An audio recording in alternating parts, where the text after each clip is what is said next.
سعودی حکومت پوری دنیا سے 3000 آدمیوں کو پوری دنیا کے 200 کے قریب ملکوں سے منتخب کر کے شاہی مہمان بنا کر ان کو حج کی سعادت سے سرفراز فرماتے ہیں۔ اور آپ یقین مانیے شاہی مہمان بن کر حج کرنے کا جو لطف ہے، جو تجربہ ہے، جو سہولتیں ہیں اور جو آسانیاں ہیں، کوئی آدمی اس طرح کی سہولتیں، اس طرح کی آسانیاں، اس طرح کا لطف اگر لینا چاہے تو 50 لاکھ روپے خرچ کرے تو بھی وہ سہولتیں نہیں ہوتی۔ ہر جگہ ان لوگوں کے لیے، شاہی مہمانوں کے لیے الگ بسیں، الگ راستہ۔ عرفات سے نکلتے ہیں تو مزدلفہ کو بعض لوگ فجر کے وقت میں پہنچتے ہیں، بعض رات کے 3 بجے پہنچتے ہیں۔ یہ لوگ عرفات سے نکلتے ہیں، ایک روڈ ان کے لیے خاص ہوتا ہے، یہ جب مزدلفہ میں پہنچتے ہیں تو ان کے آنے کے بعد اذان شروع ہوتی ہے، اور بالکل مینا میں جمرات کے پاس کنکریاں مارنے کی جگہ طواف کے لیے یہ تمام سہولتیں شاہی مہمانوں کو جو 3000 کے قریب ہر سال حکومت بلاتی ہے، ان معزز اور محترم اور شاہی لوگوں میں بہت کم جنہیں موقع ملا ہے ہمارے ملک سے وہاں جانے کا۔ حضرت مفتی صاحب کو کورونا سے پہلے ہی، کورونا کے دور سے پہلے ہی ان شاہی مہمانوں کے ساتھ حج کرنے کا موقع بھی اللہ تبارک و تعالیٰ نے عطا فرمایا۔ یہ بہت بڑی دولت ہے، مفتی صاحب کے لیے تو ہے ہی، ہم سب لوگوں کے لیے بھی بڑی خوشی اور فخر اور مسرت کی بات ہے کہ ہمارے شہر کے یہ عالم دین جنہیں سعودی حکومت نے اپنے طور پر منتخب فرما کر ان لوگوں میں جو ہے حج کا موقع عنایت فرمایا، تو حضرت مفتی صاحب بہت ہی پیارے انداز میں، اور سب سے بڑی بات یہ ہے ہمارے دوست احباب متعلقین سب کہتے ہیں کہ مفتی صاحب کی بیان کی جو خاص بات ہے وہ ہے ان کا باڈی لینگویج۔ جب بولتے ہیں تو ان کا جو باڈی لینگویج ہوتا ہے، اسے دیکھنے کا انداز ہوتا ہے، اس سے بات بہت زیادہ مؤثر ہوتی ہے، سمجھ میں آتی ہے۔ ہماری دعوت پر تشریف لائے ہیں، میں مفتی صاحب سے بہت ہی ادب و احترام سے گزارش کرتا ہوں کہ وہ آئے اور جو ہے آج کی اس مجلس میں ہم سب کو مستفید فرمائیں۔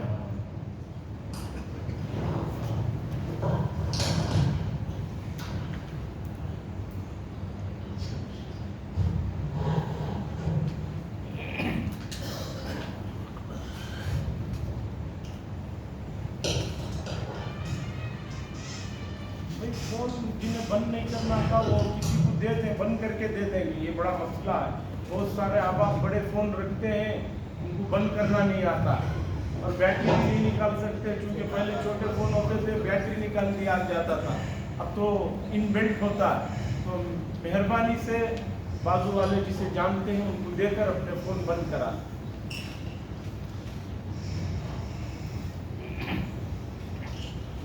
السلام علیکم ورحمۃ اللہ۔ بسم اللہ الرحمن الرحیم۔ الحمد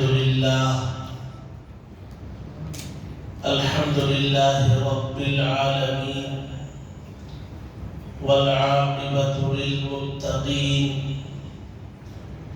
والصلاة والسلام على رسوله سيدنا محمد وآله وأصحابه أجمعين، أما بعد فقد قال الله تبارك وتعالى في كلامه المجيد: ولله على الناس حج البيت من استطاع إليه سبيلا ومن كفر فإن الله غني عن العالمين۔ قال النبي صلى الله عليه من حج لله فلم يرفث ولم يفسق رجع كيوم ولدته أمه أو كما قال عليه الصلاة والسلام. صدق الله العلي العظيم وصدق رسوله النبي الكريم، ونحن على ذلك من الشاهدين والشاكرين، والحمد لله رب العالمين.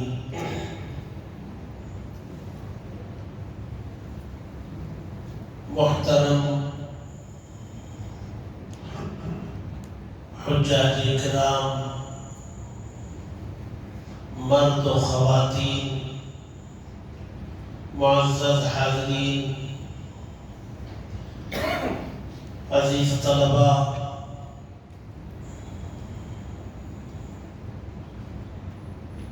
حج کے مبارک سفر پر روانہ ہونے والے حجاج کے اعزاز میں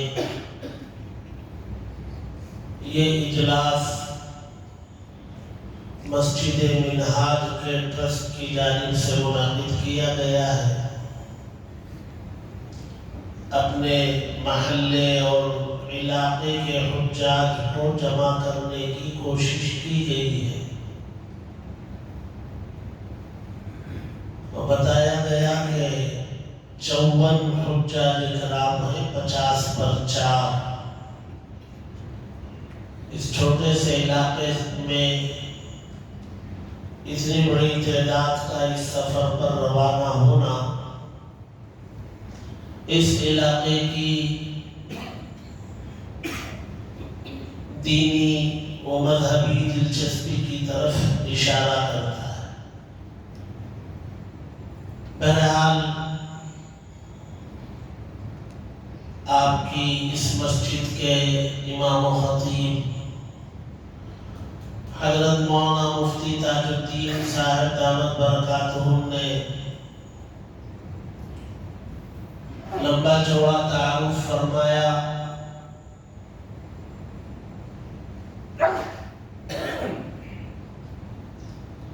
آپ کے امام صاحب اور خطیب صاحب کو مکہ مکرمہ میں مستقل 8-9 سال وہاں کی یونیورسٹی میں پڑھنے کا موقع ملا، جامعہ ام القرآ میں. میں اس زمانے میں جب بھی میرا سفر ہوتا تھا تو آپ کے ساتھ بہت زیادہ وقت وہاں گزارا کرتا تھا. بہت ساری وہ چیزیں مجھے دیکھنے کو مل جاتی جہاں تک پہنچنا عام حاجیوں کا مشکل ہوتا. یہ چونکہ حجاج کی خدمت کے لیے بھی وہاں کی حکومت کی جانب سے منتخب کیے گئے ہوتے تو بہت ساری جگہوں پر لے جایا کرتے. جامعہ ام القرآ اس یونیورسٹی میں بھی جانا ہوا. تو بہرحال جب وہاں رہے ہیں تو وہ ہم سے زیادہ معلومات رکھتے ہیں، بہت باریک باتوں کو، باریک مسائل کو جانتے ہیں. ساری دنیا سے پہنچنے والے حجاج کرام کو 8-9 سال تک دیکھتے رہنا، ان سے ملاقات کرتے رہنا اور وہاں رہ کر کے ان کی حج کی رہبری کرنا، ظاہر سی بات ہے یہ تجربہ ہے اور یہ بہت کچھ سکھاتا ہے. جب ہمیں وہاں حج میں جانے کا موقع ملا، جیسا کہ ذکر کیا گیا وہاں کی شاہی دعوت پر، تو ہم نے آپ سے بہت ساری معلومات حاصل کی کہ یہ دعوت آئی ہے تو اس میں کیا ہوگا، مجھے کیا کرنا ہے.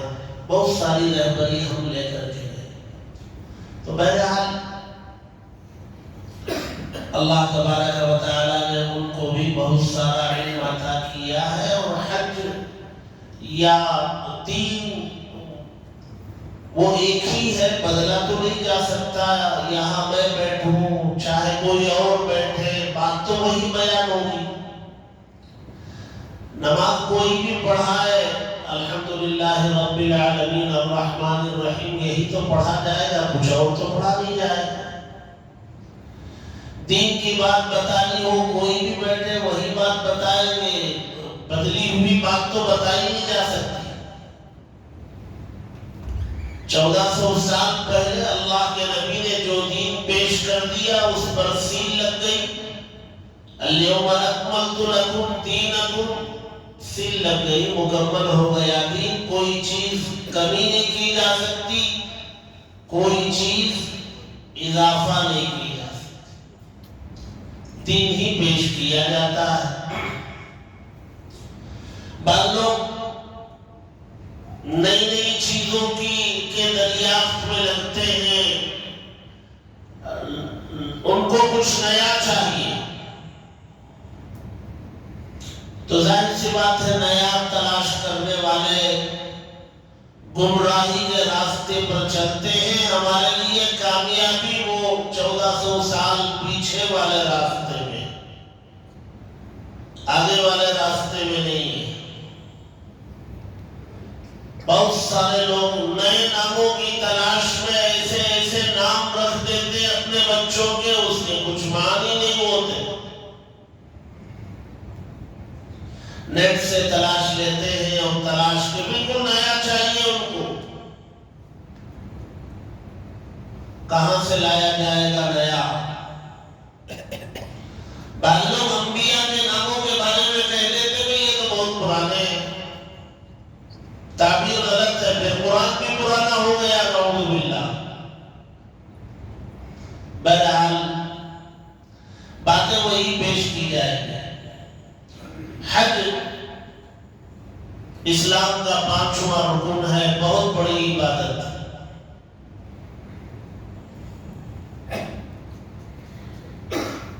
رکن کے معنی ہے پلر، اسلام کی پوری عمارت 5 پلروں پر کھڑی، اس میں کلمہ طیبہ، اس کے بغیر تو اسلام نہیں ہے، اور اس کلمہ طیبہ کے بعد نماز اور روزہ، اس میں سب مکمل ہے، کوئی نکلا نہیں ہے۔ نماز ہر ایک کے لیے ہے، کوئی الگ نہیں کیا گیا نماز میں، روزے میں کوئی الگ نہیں کیا گیا۔ ساری دنیا کا مسلمان وہ چاہے کہیں بھی ہو، وہ بالغ ہے تو نماز فرض ہے، وہ بالغ ہے تو روزہ فرض ہے۔ تو پہلا پلر کلمہ طیبہ، اس کے بغیر تو مسلمان نہیں، اور باقی 2 پلروں پر عمل سب کو موقع ملتا ہے، سب کے لیے لازم۔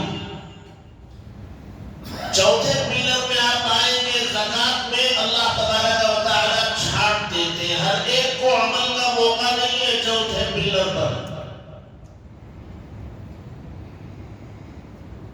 اللہ تبارک و تعالیٰ نے کہا اس چوتھے پلر پر وہ عمل کریں گے جو شریعت کے نزدیک مالدار ہوں گے، اور اس کی مقدار، اس کا نصاب شریعت نے متعین کیا۔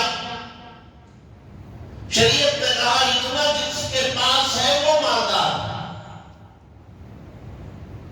لہذا اس مالدار کو زکوٰۃ ادا کرنا ہے سال میں 1 مرتبہ۔ کلمہ طیبہ ہر سیکنڈ اس کے ساتھ رہنا ہے، کلمہ طیبہ سے بندہ 1 سیکنڈ الگ نہیں ہو سکتا، پوری زندگی کلمہ طیبہ کے ساتھ جڑا رہے گا، عقیدہ دل میں بسا رہے گا کہ اللہ ایک ہے، محمد صلی اللہ علیہ وسلم اللہ کے رسول ہیں، آخری رسول ہیں، یہ ہمیشہ دل میں رہے گا۔ جب اس کو ظاہر کرنے کی ضرورت پیش آئے گی، زبان ظاہر کرے گی، زبان ظاہر کرنے کی جگہ ہے، عقیدہ رہتا یہاں، لہذا یہ عقیدہ یہاں سے 1 سیکنڈ کے لیے الگ نہیں ہو سکتا۔ نماز دن میں 5 مرتبہ فرض ہے، آدمی نماز پڑھ لیا، نماز کے باہر ہو گیا،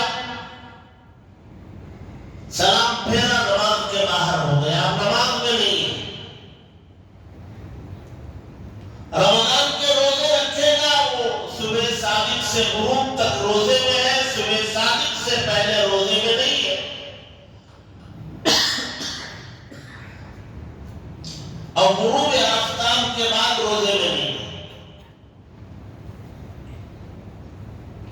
زکات یہ بھی سال میں ایک مرتبہ فرض ہے. جو مالدار ہے شریعت کے نزدیک اس مالدار کو بہت کم مقدار میں 2.5% اللہ کے راستے میں بغیر کسی احسان کے جتلائے کے دے دینا. اور یہ آخری رکن ہے حج. یہ پوری زندگی میں ایک مرتبہ فرض ہے. روزہ اور زکات سال میں ایک مرتبہ، نماز دن میں 5 مرتبہ، اور کلمہ طیبہ پوری زندگی، اور حج ایک ہی مرتبہ.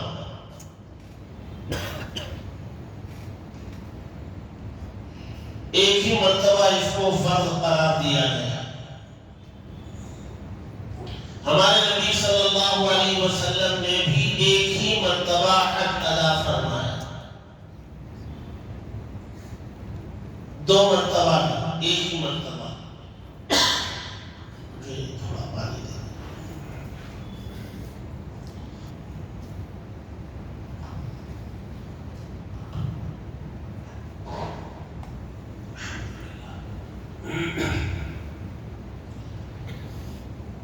دینے والوں میں سے بھی کچھ لوگوں کو چھانٹ دیا، الگ کر دیا، اور حج میں جانے کے لیے کچھ لوگوں کو منتخب کیا. ہر زکات دینے والے کو منتخب نہیں کیا. زکات کی ادائیگی کے بعد اس کے پاس اتنی رقم ہو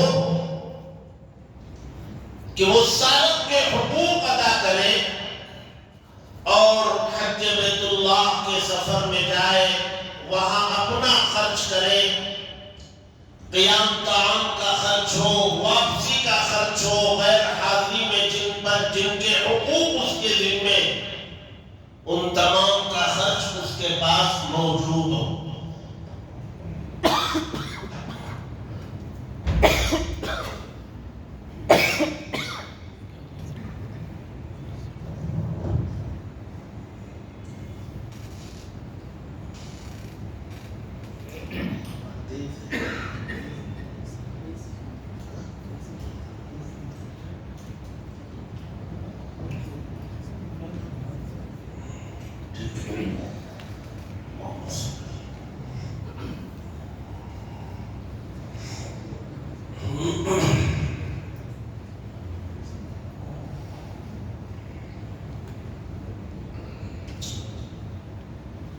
تو حج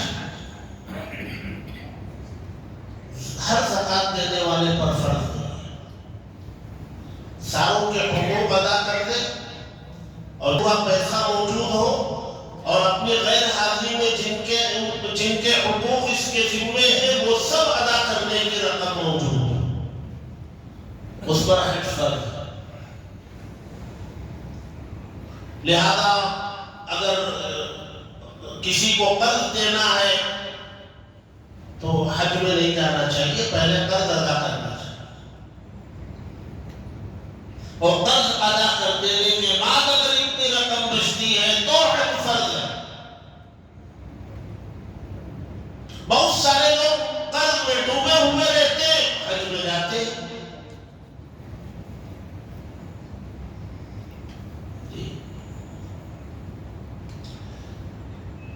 حقوق پورے ادا کر کے اپنی غیر حاضری میں بھی جن کے حقوق ہیں وہ سب ادا کر کے جائے.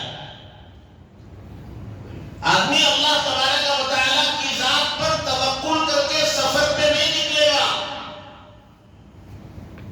قرآن مجید میں اللہ تبارک و تعالیٰ نے فرمایا جو لوگ حج میں جاتے ہیں وہ توشہ اپنا تیار کرنے چلے. وَتَزَوَّدُوا، کا توشہ تیار کرو. توشے کا مطلب سارے اخراجات، وہاں جا کے ہاتھ نہیں پھیلانا ہے، وہاں جا کے محتاج بننا نہیں ہے، اور اسی پوزیشن میں ہو تو حج ہے. خواتین کے لیے ایک شرط اور زیادہ ہے کہ ان کے پاس اتنا پیسہ بھی ہو اور ساتھ میں ایک محرم بھی ہو، یعنی جس کے ساتھ اس کا نکاح پوری زندگی کبھی نہ ہو سکتا ہو۔ ایسا محرم رشتہ دار کا ہونا خاتون کے ساتھ لازم ہے، یہ اللہ اور اس کے رسول کا قانون ہے۔ اور دنیا کی حکومتیں اگر اس قانون کو بدلے تو دنیا کی حکومتوں کے بدلے ہوئے قانون کا اعتبار نہیں کیا جائے گا۔ آج کی موجودہ حکومت نے اگر اس قانون کو ہٹایا ہے اور 400 سے زائد خواتین بغیر محرم کے اس سفر پر جا رہے ہیں، تو تینوں شریعت کو اپنے پیروں تلے روج کے جانے والی خواتین ہیں، بغاوت کر رہی ہیں، اللہ اور اس کے رسول کے نزدیک باغی شمار ہوگی۔ یہ عبادت نہیں ہے، یہ بغاوت ہے۔ اللہ اور اس کے رسول صلی اللہ علیہ وسلم نے جب یہ شرط لگا دی، یہ شرط پوری نہیں ہو رہی ہے تو اس پر حج فرض نہیں ہے۔ مثلا نماز کے لیے وضو شرط ہے، وضو نہیں ہے تو بھی نماز نہیں پڑھی جا سکتی۔ وضو نہیں ہے تو آپ کو وضو کرنا پڑے گا، پانی نہیں ہے تیمم کرنا پڑے گا۔ بغیر وضو کے نماز نہیں، بغیر محرم کے حج نہیں خاتون کا۔ لیکن بہت سارے مسلمان ماڈرن خیال کے ہوتے ہیں، وہ قرآن و حدیث کو اپنے دماغ سے سمجھنا چاہتے ہیں اور اپنے سمجھے ہوئے کے مطابق عمل کرنا چاہتے ہیں، اور حج سے اللہ تبارک و تعالی سب سے بڑا سبق بندوں کو، بندیوں کو یہ دینا چاہتے ہیں۔ لیکن جو حج میں جا رہے ہیں، سنیے، حج کا سب سے بڑا پیغام یہ ہے کہ اللہ تبارک و تعالی اس میں جانے والے بندوں اور بندیوں کو یہ بتانا چاہتے ہیں کہ اسلام نام ہے اللہ اور اس کے رسول کی مان کر زندگی گزارنے کا، اس میں عقل استعمال نہیں ہوگی۔ مذہب اسلام میں عقل کا کوئی دخل نہیں، عقل استعمال نہیں ہوگی۔ مذہب اسلام کی بنیاد وحی پر ہے، عقل پر نہیں ہے، اور وحی آسمان سے آئی ہے۔ وحی میں جو کہا گیا وہی اسلام ہے، اس کو ماننا پڑے گا، عقل لا کے استعمال کرنا نہیں پڑے گا۔ مثلا اس سفر میں جب جانے کا ارادہ ہوتا ہے تو نمبر 1 پر اللہ یہ کہتے ہیں کہ بھئی تم جو ہے اپنا یہ لباس اتار دو، مردوں سے کہتے ہیں کہ یہ لباس اتار، ایک چادر نیچے ایک چادر اوپر، اور ان چادروں کے اندر کوئی سلا ہوا کپڑا نہیں، اب وہ چادر بھی سلی ہوئی نہیں۔ اب مرد کے لیے ناف سے لے کر کے گھٹنے تک یہ حصہ چھپانا فرض ہے، صدر ہے۔ اس کو بلا کسی عذر کے کھولا نہیں جا سکتا اور کھلنے دیا نہیں جا سکتا۔ جہاں تک ہو سکے اس پورے حصے کو، ناف سے گھٹنے تک کے حصے کو چھپا کے رکھنا لازم ہے۔ نماز کی حالت میں اگر کھل جائے نماز نہیں ہوگی۔ ناف سے لے کے گھٹنے تک کا حصے میں کوئی حصہ اگر کھل جائے اور بدن کا یہاں کا حصہ نظر آئے، نماز نہیں ہوتی۔ بہت سارے نوجوان فیشن چلا تھا، پتہ نہیں اب ہے نہیں، وہ پینٹ جو ہے پتلون وہ بہت نیچے اتر جاتی تھی اور اوپر والا ٹی شرٹ جو ہے وہ بہت چھوٹا ہوتا تھا۔ جب رکوع اور سجدے میں جاتے تھے تو پینٹ بہت نیچے ہونے کی وجہ سے بہت نیچے ہو جاتی، اور ٹی شرٹ بہت اوپر چلا جاتا، تو یہ جو ناف ہے، اس ناف کے بالکل پیچھے پیٹھ کا جو حصہ ہے، ناف کے نیچے یہاں یا اس کے بالکل پیچھے پیٹھ کے نیچے ایک کوئن کے برابر بھی اگر نظر آ گیا، 1 روپے کے کوئن کے برابر، نماز نہیں ہوتی، تو چھپانا فرض ہے۔ یہ جو ہم نے لباس پہنا ہے، یہ لباس اس لیے پسندیدہ ہے کہ اس میں سطر 3 پردوں میں چھپا ہے۔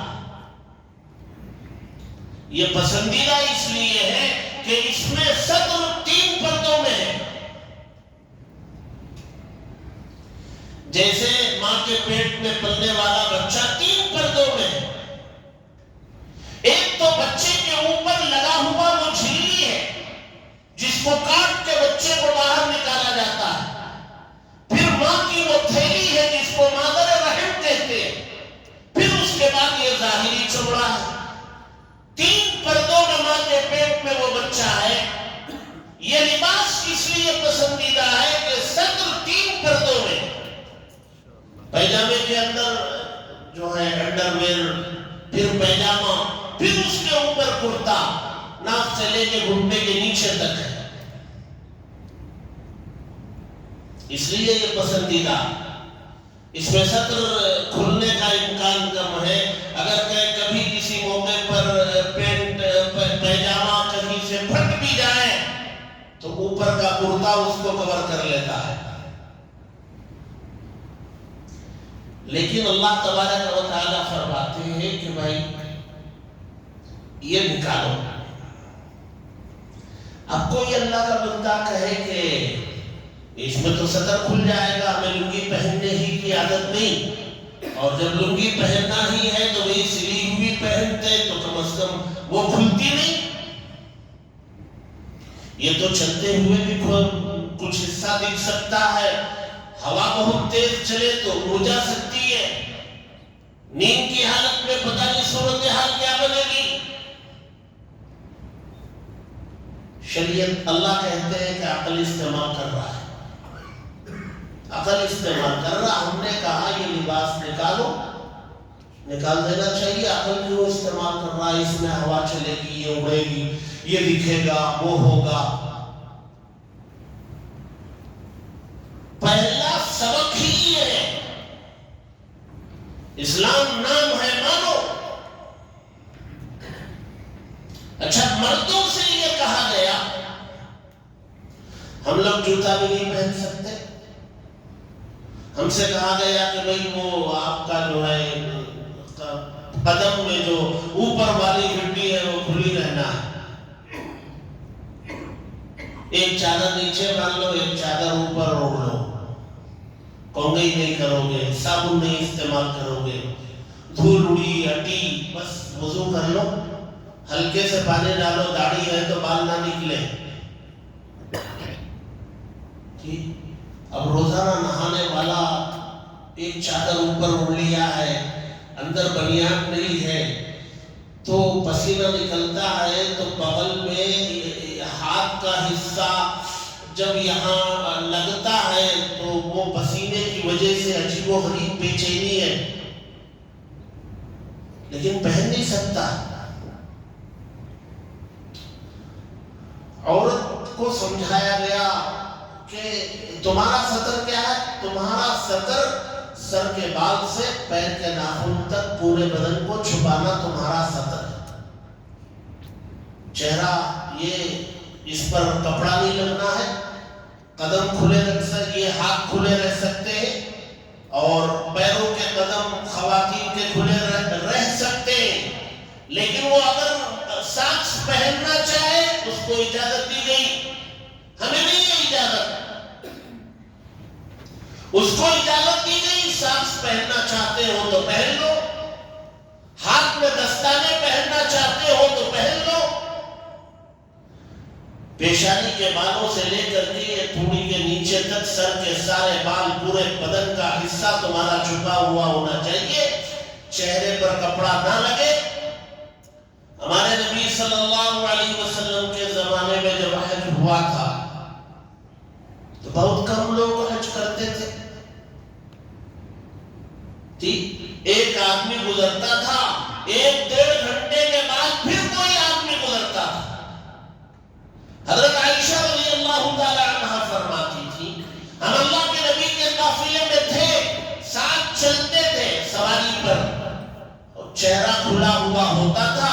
جب ہمیں پتا چلتا ہے کہ سامنے سے کوئی اجنبی آ رہا ہے تو ہمارے پاس اٹے کے شکل کی کوئی چیز ہوتی، وہ ہم اس کے قریب آنے کے موقع پر اپنے چہرے کے سامنے رکھ لیتے تھے.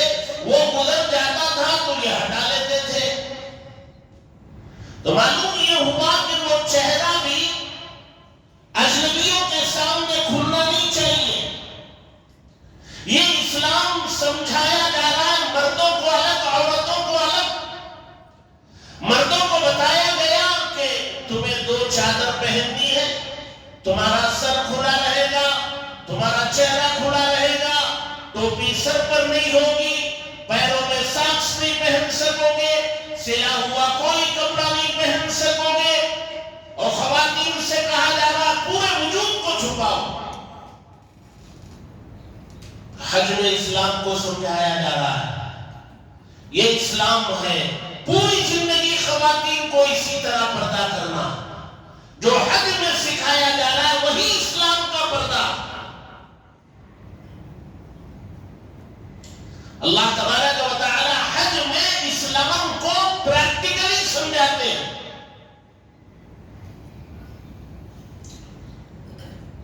تو خواتین کپڑا چہرے کو لگنے نہیں دیں گے، لیکن اجنبیوں کے سامنے چہرہ کھلا بھی نہیں رکھیں.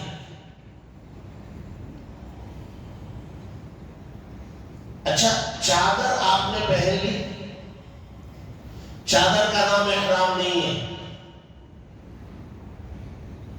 اس لیے آپ کو سکھایا گیا ہوگا، بہت ساری جگہوں میں سکھایا جائے گا، آپ چادر پہن لیں گے تو آپ احرام میں نہیں ہیں. چادر پہنے آپ احرام میں نہیں. احرام، چادر کا نام احرام نہیں.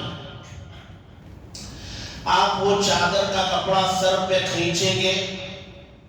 حالت احرام میں سر پہ کپڑا نہیں ہونا چاہیے نا، لیکن آپ احرام میں نہیں ہے، چادر آپ نے باندھی ہے تو آپ وہ چادر سر پہ کھینچو، 2 رکعت نماز پڑھو، سر پر آپ کے کپڑا ہوگا، 2 رکعت جو ہے نماز پڑھی جائے گی، اور اس کے بعد دعا کر لی جائے گی، اور دعا کرنے کے بعد یہ کپڑا ہٹے گا. اس کے بعد تلبیہ پڑھا جائے گا. یہ تلبیہ یہ ہے احرام میں داخلے کی کنجی. یہ پڑھیں گے تو آپ احرام میں داخل ہوں گے. اس سے پہلے آپ احرام میں نہیں. لہذا یہ حجاج کو بتا کے دیا جاتا ہے کہ بھائی تم جو ہے چادروں تو پہن لو اور 2 رکعت نماز پڑھ کے دعا بھی کر لو، تلبیہ مت پڑھو، نیت مت کرو.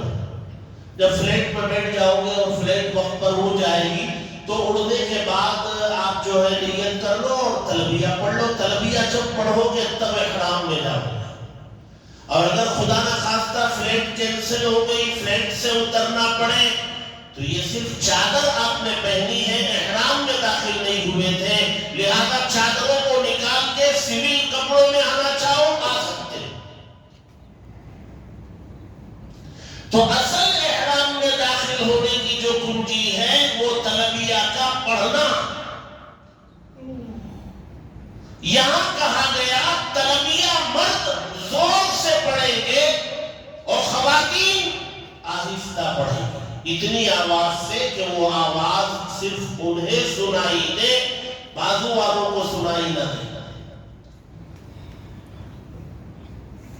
کیوں فرق کیا؟ اس لیے کیا کہ ان کی آواز میں بھی ایک کشش ہوتی ہے، کھنچاؤ ہوتا ہے. ان کی آواز زور سے پڑھیں گے تو اس آواز کی طرف کوئی متوجہ ہوگا، اور متوجہ ہونے کے بعد پھر اس کا من چاہے گا کہ اس کی طرف دیکھ لو، پھر شیطان حاوی ہونے کا خطرہ ہوگا. اس لیے کہا گیا کہ بھائی تم تو پورے چھپاؤ اور تمہاری آواز بھی پست رہے۔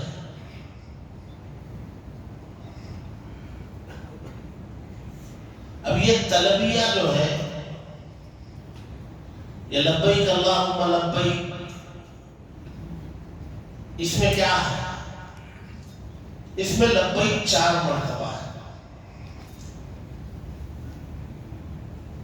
اور لبیک کے معنی ہے میں حاضر ہوں۔ بندہ اللہ سے کہتا ہے کہ میں حاضر ہوں، وہ ایک جملے میں 4 مرتبہ میں حاضر ہوں، میں حاضر ہوں، میں حاضر ہوں، میں حاضر ہوں۔ لبیک اللہم لبیک، لبیک لا شریک لک لبیک، 4 مرتبہ لبیک آ جا رہا ہے، میں حاضر ہوں، میں حاضر ہوں، میں حاضر ہوں، میں حاضر ہوں۔ اور ہمارے نبی صلی اللہ علیہ وسلم نے فرمایا کہ جو حاجی جتنا زیادہ لبیک پڑھتا ہے، تلبیہ پڑھتا ہے، اتنا اس کا حج قبولیت کے قریب ہو جاتا ہے۔ اس کو بہت زیادہ پڑھنے کے لیے کہا گیا۔ سوتے وقت تلبیہ پڑھ کے سو، اٹھتے ہی تلبیہ پڑھو، کسی کو پر نظر پڑے تو تلبیہ پڑھو، جگہ بدلو تو تلبیہ پڑھو، پڑھتے رہا کرو۔ کیا ہے اس میں وہی میں حاضر ہوں، میں حاضر ہوں۔ بھائی کتنی مرتبہ؟ وہ تو خدا ہے، دلوں کی بات کو جانتا ہے، دل میں کیا سوچ رہے وہ جانتا ہے، اس کو بولنے کی بھی ضرورت نہیں ہے۔ ہمارے دل کی بات جب جانتا ہے، چلو بولنے کی ضرورت ہے، ایک مرتبہ بول دیں کہ میں حاضر ہوں، کافی ہے۔ لیکن یہ بار بار کیا مطلب ہے؟ ایک تلبیہ میں 4 مرتبہ۔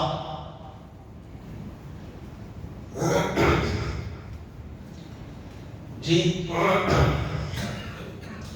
دنیا کے اندر اگر کوئی ایک سوال کا جواب کسی سے سوال کیا جائے اور وہ جواب 4 مرتبہ جواب دے تو سوال کرنے والے کو غصہ آ جائے گا، پاگل ہو، 4 مرتبہ جواب دے رہے ہو، چانٹا بھی لگائے گا اور کہے گا پاگل ہو۔ اللہ تبارک و تعالی حاجی کو اللہ کی محبت میں پاگل دیکھنا چاہتے ہیں، پاگلوں کی طرح لبیک میں حاضر ہوں، اے اللہ میں حاضر ہوں، اے اللہ میں حاضر ہوں، اے اللہ میں حاضر ہوں، بار بار وہی۔ اور اسلام کی بنیاد جو ہے توحید پر ہے، ایک خدا کے ماننے پر ہے۔ ایک خدا کو ماننے کی حالت میں اگر بندہ دنیا سے رخصت ہوا، بندی دنیا سے رخصت ہوئی، باقی جتنے بھی گناہ ہوں گے اللہ چاہیں گے معاف کریں گے۔ لیکن توحید میں اگر کہیں فرق آ گیا، ایک خدا کو ماننے کے عقیدے میں اگر فرق آ گیا تو اللہ نے اعلان کر دیا کہ میں شرک کو کبھی معاف نہیں کروں گا، ہمیشہ جہنم میں رہے گا۔ اس لیے تلبیہ میں اللہ نے 2 مرتبہ ایک تلبیہ میں یہ زبان سے کہلوایا، لا شریک لک، آپ کی ذات میں کوئی شریک نہیں، لا شریک لک، آپ کی ذات و صفات میں کوئی شریک نہیں، 2 مرتبہ لا شریک لک کے لفظ لائے۔ لبیک اللہم لبیک، لبیک لا شریک لک لبیک، ان الحمد والنعمت لک والملک لا شریک لک، 2 مرتبہ بندے سے بلوایا جا رہا ہے، بھئی اب دیوانوں کی طرح بولو کہ آپ کی ذات و صفات میں کوئی شریک نہیں، اس سفر کے بعد میں واپس جب آؤں گا تو آپ کی ذات و صفات میں کسی کو شریک نہیں ٹھہروں گا۔ یہ پیشانی اگر کہیں زمین پر رکھی جائے گی، ایک خدا کے دربار کے علاوہ کہیں اور نہیں رکھی جائے گی، ایک ہی خدا کی عبادت اور ایک ہی خدا کو معبود مانا جائے گا، یہ تلبیہ کے اندر دو ہی چیزیں، میں حاضر ہوں، آپ کی ذات و صفات میں کوئی شریک نہیں، تعریف سب آپ کی، نعمتیں سب آپ کی دی ہوئی۔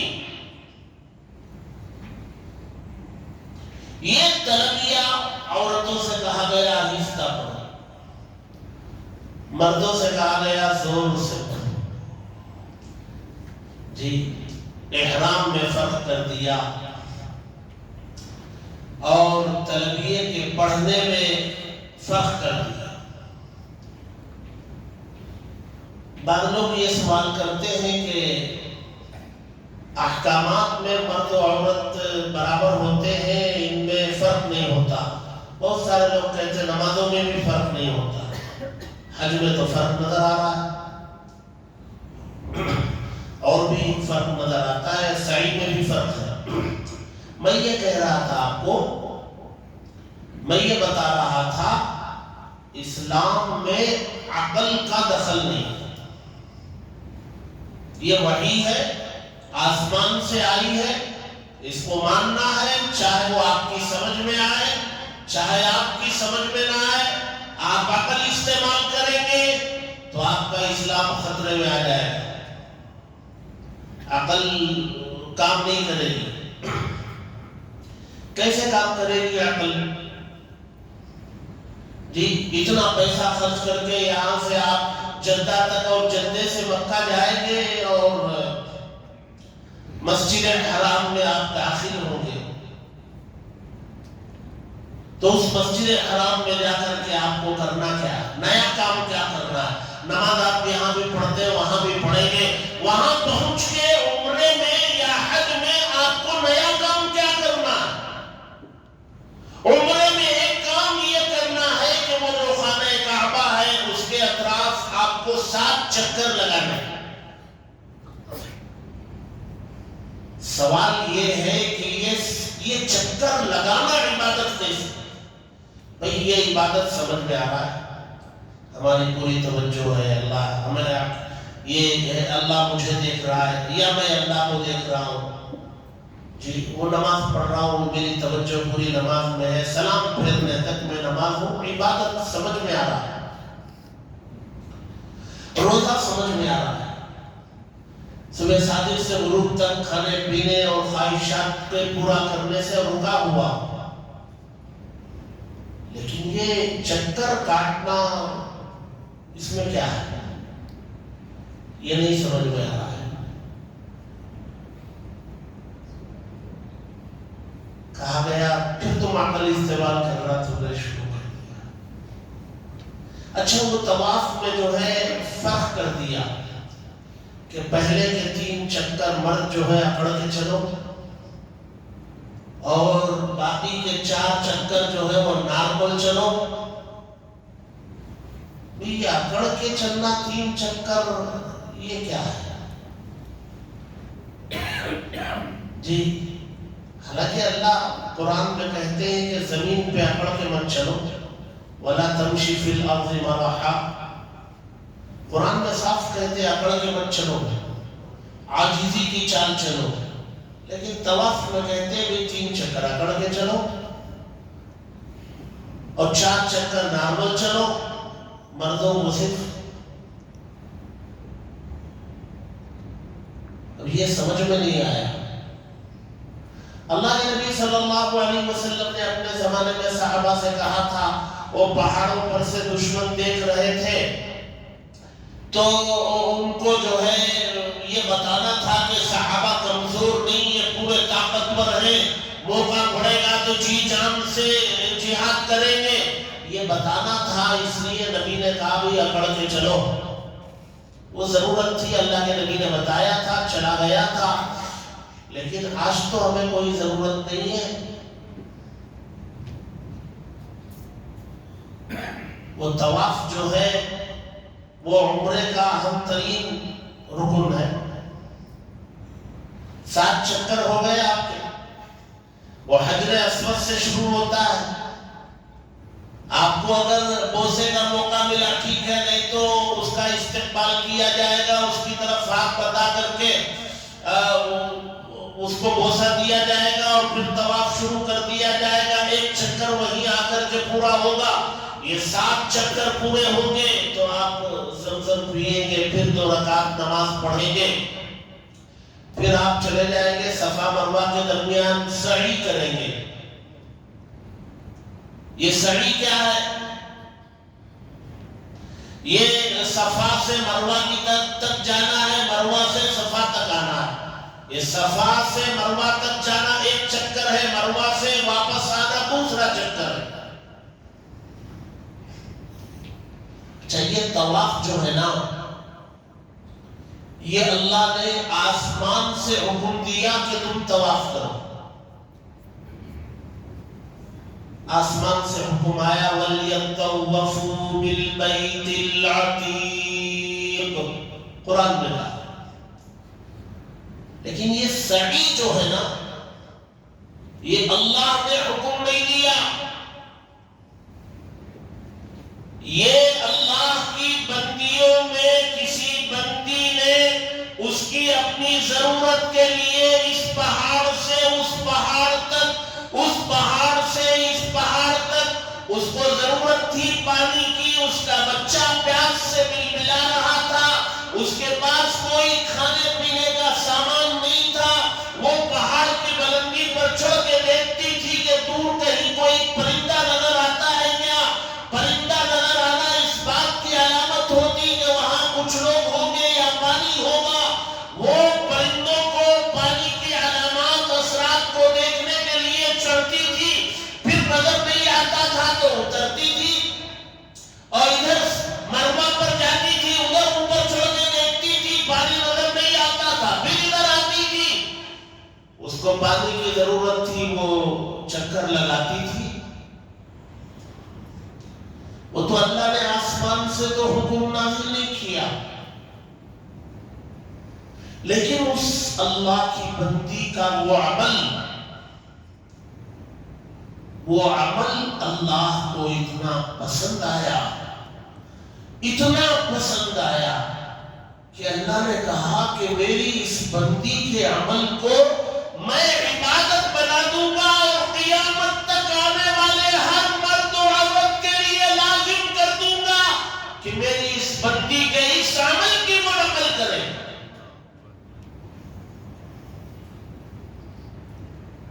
یہ خواتین کے فضائل میں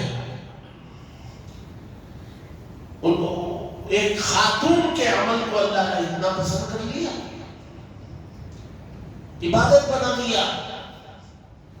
اللہ نے پہلے عبادت بنا کر کے حکم نازل نہیں کیا, ایک بندی نے عمل کیا, اللہ کو پسند آیا, اللہ نے کہا بھی یہ عبادت بنے گی. جو بھی اللہ کا بندہ, جو بھی میرا بندہ اور بندی یہاں آئیں گے, اس کو میری اس بندی کے عمل کی نقل کرنا ہے. وہ عبادت ہے, اس میں کرنا کچھ نہیں ہے.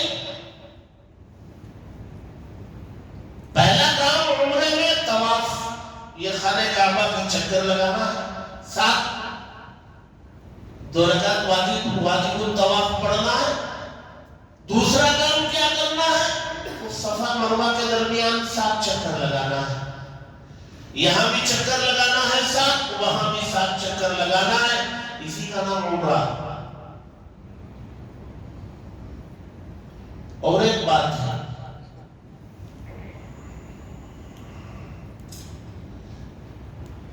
حضرت اسماعیل علیہ السلام حضرت حاجرہ کے بیٹے تھے. حضرت ابراہیم نے ان کو وہاں غیر آباد علاقہ تھا اس زمانے میں مکہ, اللہ نے حکم دیا کہ وہ تم لے جا کے وہاں چھوڑ دو. غیر آباد علاقے میں کوئی نہیں تھا, وہاں کوئی نہیں تھا. تنہا حضرت حاجرہ کو, ان کے دودھ پیتے بچے کو اس میدان میں, جنگل میں اللہ کے حکم سے حضرت ابراہیم نے چھوڑ دیا.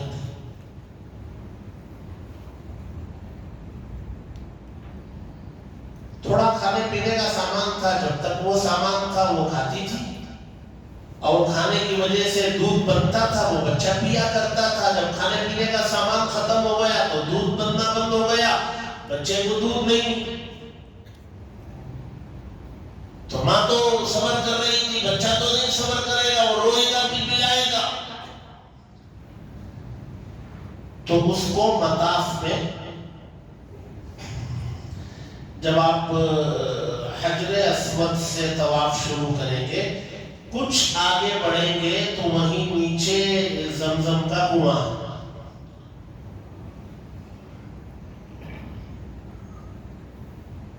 2000 سے پہلے جو لوگ گئے ہوں گے وہ دیکھے ہوں گے، بلکہ اس کے بعد بھی 2000 کے بعد بھی رہا. ہم 2000 میں پہلی مرتبہ گئے تھے تو کنویں تک گئے تھے. البتہ پانی اس میں سے نکالنے کا موقع نہیں تھا، اس کو شیشے سے بند کر دیا تھا. البتہ شیشے کے اندر سے دیکھ سکتے تھے کنویں تک جایا جا سکتا تھا. سن 2000 اب اسماعیل کو وہاں لٹا کر یہ صفا کی پہاڑی پہ چڑھ کے وہ جاتے جاتے بچے کو دیکھتی تھی، پہاڑ پہ چڑھتے ہوئے دیکھتی تھی، پھر اترتے ہوئے بچے کو دیکھتی تھی. جیسی ماں کی ممتا ہوتی ہے، بار بار بچے کو پلٹ کے دیکھنا، بار بار بچے کو پلٹ کے دیکھنا کرتی تھی. وہ صفا مروہ کے درمیان تھوڑا سا راستہ ایسا ہے، وہاں جب حضرت حاجرہ پہنچتی تھی تو وہ تھوڑا ڈاؤن میں ہوتا تھا حصہ، تو ڈاؤن میں ہو جانے کی وجہ سے یہ بچہ حاجرہ کو نظر نہیں آتا تھا. تو حاجرہ کو تھوڑا سا فاصلہ دوڑ کے گزرتی تھی، پھر یہاں پہنچتی تھی تو بچہ نظر آ جاتا تھا تو نارمل چل چلتی تھی. اللہ تبارک و تعالیٰ نے کہا کہ حضرت حاجرہ کی یہ جو ادا ہے نا، جو بچہ نظر نہ آنے کا فاصلہ دوڑ کے گزری تھی، یہ میرے بندوں کو اسی طرح دوڑ کے گزرنا ہوگا. خواتین کو البتہ چھوٹ دے دی، وہاں خواتین کو اس لیے چھوٹ دے دی کہ اس میں حاملہ ہوں گے یا کچھ اور آزار ہوں گے، ان کو چھوٹ دے دی. مردوں سے کہا کہ اتنا فاصلہ تمہیں تیز چلنا ہے. وہ حضرت حاجرہ کی نقل ہے. اب اس میں آپ ہمیں بتائیں کہ چکر لگانے کو، خانہ کعبہ کے اطراف 7 چکر لگانا یہ ایک عمل ہے، اور صفا مروہ کے درمیان 7 چکر لگانا یہ ایک عمل ہے. درمیان میں 2 رکعت واجب الطواف ہے، یہ کل عمرہ ہے. اس میں اتنی دور سے ہمیں بلا کر کے کروایا کیا گیا؟ اللہ تبارک و تعالیٰ فرماتے ہیں ہم نے جب کسی کام کے کرنے کا حکم دیا تو ہمارا حکم جس کام کے ساتھ کرو یہ جب لگتا ہے تو اس کا کرنا عبادت ہے، اور جب ہمارا حکم مت کرو یہ لگتا ہے تو نہ کرنا عبادت ہے. مثال کے طور پر ابھی ہم عشاء کی نماز پڑھیں گے، نماز سے پہلے اذان پڑھیں گے نا؟ آپ کو سمجھ میں آ رہی ہے ہماری بات؟ نہیں. تو اذان پڑھیں گے، اس کے بعد جب جماعت کھڑی ہونے لگے گی اقامت پڑھیں گے، نماز پڑھیں گے. اور جب آپ عید کی نماز پڑھیں گے میدان میں جا کر کے، عید کی نماز سے پہلے اذان بھی نہیں ہے، اقامت بھی نہیں. وہاں اگر کوئی کہے عید میں کہ بھئی نماز سے پہلے تو اذان ہوتی ہے، پوری زندگی ہم نے اذان دی ہے، اقامت پڑھی ہے تب نماز پڑھی ہے، عیدگاہ میں بھی ہم نماز اذان پڑھیں گے اور پھر جو ہے اقامت پڑھیں گے تب نماز پڑھیں گے. کوئی کہے گا تو اس سے کہا گیا کہ بھئی یہاں اذان پڑھنا گناہ، عیدگاہ میں عید کی نماز سے پہلے اذان پڑھنا کیا ہے؟ گناہ، نافرمانی اللہ. معلوم یہ ہوا کہ اذان یہ عبادت نہیں ہے، اذان کے کلمات عبادت نہیں ہے. اس اذان کے کلمات کے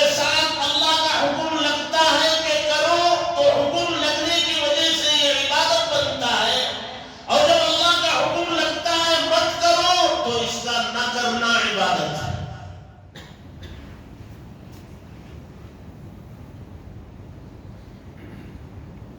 اللہ تبارک و تعالی نے اس خانہ کعبہ کا طواف اور سعی ان دونوں کو عمرے کے اندر، حج کے اندر بھی ان دونوں کو عبادت بنایا۔ اسلام سمجھایا، عقل کے استعمال کرنے سے منع کیا، روکا اور کہا اسلام نام ہے اللہ اس کے رسول کی مان کر زندگی گزارنے کا نام اسلام۔ عقل کے استعمال، عقل کے مطابق چلنے کا نام اسلام نہیں ہے۔ آپ کی سمجھ میں آئے نہ آئے آپ مان لو، جیسے آپ کو پانی نہیں ملا اور ملنے کا امکان بھی نہیں ہے، نماز کا وقت ختم ہو رہا ہے، وضو کا حکم کیوں ہے؟ اس لیے ہے کہ بھئی چہرے پر کچھ دھول ہوگی اور پورے بدن کے کناروں کو دھو لینے کا حکم ہے۔ یہ بدن کا کنارہ ہے آگے کا، یہ دونوں ہاتھ دونوں طرف کے کنارے ہیں، نیچے پیر کنارے ہیں، اوپر سر کنارے ہیں، تو کہا گیا یہ جتنے کنارے ہیں بھائی اس کو دھو لو۔ اوپر والے حصے کو دھونے سے منع کیا، مسح کرنے کا حکم دیا۔ وہ ہمارے خواتین کی رعایت میں، وہ ہمارے مستورات کی رعایت میں کہ اگر دھونے کا حکم دے دیتے تو بھائی ہم تو دھو لیتے، ان کا کیا ہوتا؟ وہ دن میں 5 مرتبہ سر دھوئے گی تو سکھائے گی کب؟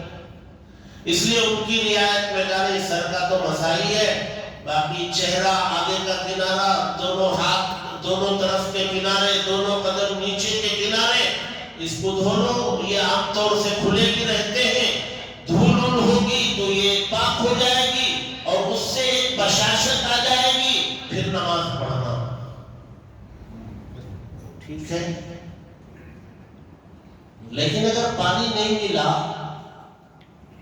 تو پہلے سے ہمارے چہرے پہ جو دھول لگی ہوئی ہے اتنی دھول کے ساتھ نماز پڑھ لینا یہ ٹھیک ہے، یا زمین پر ہاتھ مار کر کے اور دھول مٹی لگا کے چہرے پہ مل کے نماز پڑھنا بہتر ہے؟ عقل کہے گی کہ بھائی وہ پہلے سے جتنی لگی ہے یار اس میں پڑھ لو، مزید کیوں لگا رہے ہو یار؟ یہ تو تم اور مٹی لگا کے پڑھ رہے ہو اور دھول لگا رہے ہو، یہ تو عقل کہے گی۔ اللہ کہتے ہیں عقل اسلام میں نہیں ہے، تمہاری عقل کنارے رکھو، تمہاری عقل کنارے رکھو، ہماری بات مانو۔ ہماری بات ماننے کا نام اسلام ہے۔ قربانی کے موقع پر بہت سارے ماڈرن مسلمان رائے دیتے ہیں یار اتنی قربانی کی جاتی ہے، ہزاروں جانور کاٹے جاتے ہیں، اتنے جانوروں کی رقم جمع کر لی جائے گی تو یونیورسٹی بن جائے گی اور ہاسپٹل بن جائے گی اور فلاں ہو جائے گا، قربانی کو روک دینا چاہیے، پیسہ جمع۔ ہم کہیں گے یہ ماڈرن مسلمان عقل بول رہا ہے، اس کو پتہ ہی نہیں اسلام نام ہے اللہ اس کے رسول کی ماننے کا، یہ تو عقل استعمال کر رہا ہے۔ اللہ نے کہا کہ نہیں ان 3 دنوں میں مالدار قربانی کرے گا، خون بہائے گا جانور کا، بس بہائے گا جانور کا خون۔ 50 لاکھ حاجی آ گئے، وہ سب کے سب قربانی کریں گے، کاٹ کے چھوڑ کے چلے جائیں گے، اور بیٹھ کے کیلکولیشن کریں گے ایک کا اتنا اور اتنا، 50 لاکھ کا اتنا، وہ سب رقم جمع ہو جائے گی تو دنیا میں عقل استعمال کرنے لگے۔ عقل استعمال نہیں ہوگی۔ حج میں اللہ کے بندے اور بندی کو یہ مزاج اللہ بناتے، پریکٹیکلی مزاج بناتے، آج کے بعد اللہ کی مان کر زندگی گزارو، تمہاری سمجھ میں آئے تو بھی مانو، نہ سمجھ میں آئے تو بھی مانو۔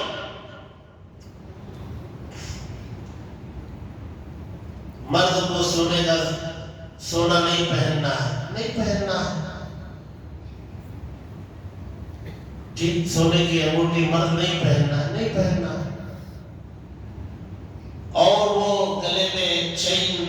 ہاتھوں میں کڑا نہیں پہننا ہے، مرد نہیں پہننا ہے، بس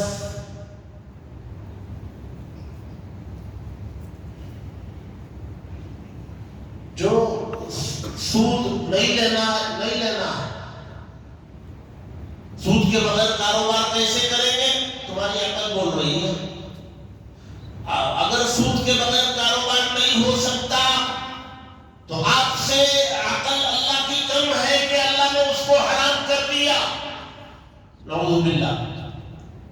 ارے وہ آپ کی عقل کو پیدا کرنے والا خدا ہے، وہ جانتا ہے کہ کیا ہو سکتا ہے کیا نہیں ہو سکتا، وہ جانتا ہے۔ بغیر سود کے کاروبار کریں گے تو یہ ترقی کی بلندیوں پر جائیں گے۔ اللہ نے کوئی ایسی چیز حرام نہیں کی جو بندوں کو فائدہ پہنچا سکتی ہو، اور اللہ نے روک دیا ہو، ایسی کوئی چیز نہیں۔ اللہ نے جس چیز سے روکا ہے وہ بندوں کو نقصان پہنچانے والی ہے، اسی سے اللہ نے روکا۔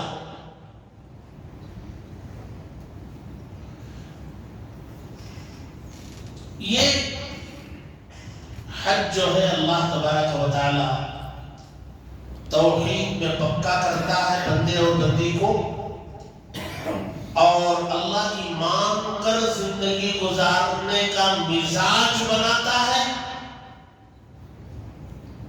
اور شرک سے پاک و صاف کر کے اس سفر سے واپس آتا ہے۔ اب واپسی کے بعد بندے کا مزاج بن جانا چاہیے، بندی کا مزاج بن جانا چاہیے۔ اس مسئلے میں اللہ اور اس کے رسول کیا فرماتے ہیں؟ اللہ اور اس کے رسول کا یہ حکم ہے، بس مان لینا چاہیے، مزاج یہ بن جانا چاہیے حاجیوں۔ اب اس کے بعد آپ حج میں چلے جائیں گے، 7 تاریخ کی شام تک آپ کو حج میں وہ مینا میں حج کے ایام 8 سے شروع ہو جائیں، 8 9 10 11 12، اور اگر کوئی ایک دن اور رکے تو 13 بھی، 5 دن حج کے۔ 8 تاریخ کو ظہر کی نماز سے پہلے مینا میں جانا ہے، احرام باندھ کر۔ مینا میں جا کے کیا کرنا ہے؟ کچھ نہیں ہے، 5 نمازیں پڑھنا ہے۔ مکے میں رہتے تو بھی پڑھتے، مینا میں جا کے پڑھنا ہے۔ مکے میں رہتے مسجد حرام میں پڑھتے، ایک نماز کا ثواب 1,00,000 نمازوں کے برابر ملتا۔ اس 1,00,000 نمازوں کے ثواب سے روک کر کے مینا بھیج دیا گیا، اور کہا کہ مینا میں آ کے کوئی الگ سے کوئی کام کرنا ہے؟ کچھ نہیں کرنا ہے، اس میدان میں رکو، 5 نمازیں پڑھو۔ 8 تاریخ میں کچھ نہیں کرنا، کوئی کام ہی نہیں ہے۔ مینا کے ٹینٹ میں آنا ہے، 5 نمازیں پڑھنا ہے، قرآن کی تلاوت، دعا ذکر، یہ تو ہے، کوئی خاص کام نہیں۔ 9 تاریخ کی صبح کو عرفات میں جانا ہے،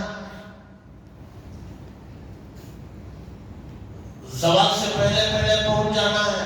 وہاں جا کے کیا کرنا ہے؟ کچھ نہیں ہے، وہاں ظہر کی نماز کا وقت آئے گا، ظہر پڑھنا ہے، اور پھر قبلے کی طرف کھڑے ہو کر کے جس کی جتنی طاقت ہے وہ اس میدان میں کھڑے ہو کر کے اللہ سے مانگے گا،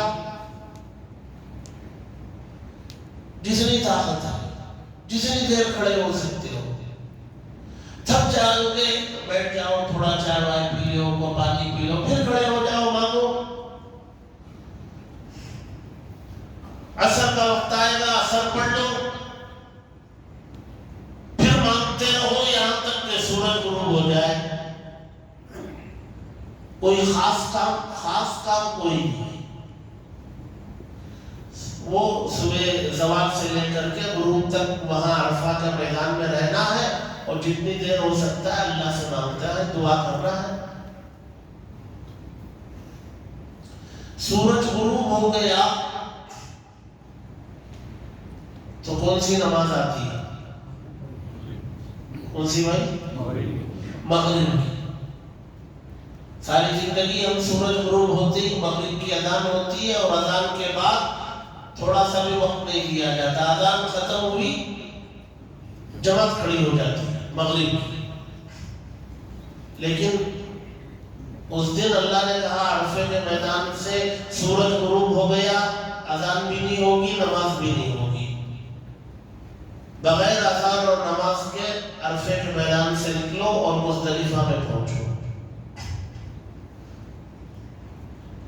عرفے سے نکل کر کے مزدلفہ جاتے جاتے مغرب کا وقت ختم ہو جاتا ہے اور عشاء کا وقت آ جاتا ہے، اور عشاء کا وقت بھی وہ ختم ہونے کے قریب جاتا رہتا ہے۔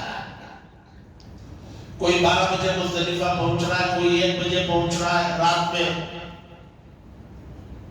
جب مزدلفہ کی حدود میں آ جاؤ گے اس میدان میں تو وہاں اذان پڑھی جائے گی، اور پہلے اقامت پڑھ کے مغرب پڑھی جائے گی، پھر اقامت پڑھی جائے گی، عشاء پڑھی جائے گی۔ یہ جو مغرب پڑھی جا رہی ہے رات میں 1 بجے، جب آپ مزدلفہ مثال کے طور پر آپ مزدلفہ میں 1 بجے رات پہنچے، 1 بجے رات میں آپ اذان پڑھ کر کے پہلے مغرب پڑھیں گے۔ یہ مغرب ہمیں اصل میں پڑھنا کب تھا؟ سورج کے غروب ہونے کے موقع پر پڑھنا تھا۔ اور اگر ہم آج یہاں رہتے ہوئے آج اگر ہم مغرب نہیں پڑھیں گے وقت پر، رات میں 1 بجے پڑھیں گے تو وہ نماز کیا کہلائے گی؟ قضا۔ اور عرفے کے میدان سے نکل کر کے آپ مزدلفہ کے میدان میں رات میں 1 بجے آ کر کے مغرب پڑھیں گے تو وہ نماز ادا ہے۔ وہ کیا ہے؟ اس لیے کہ اللہ نے کہا بھی تم مزدلفہ میں جا کر کے پڑھو، اللہ کے حکم کے اسی نے تو کہا۔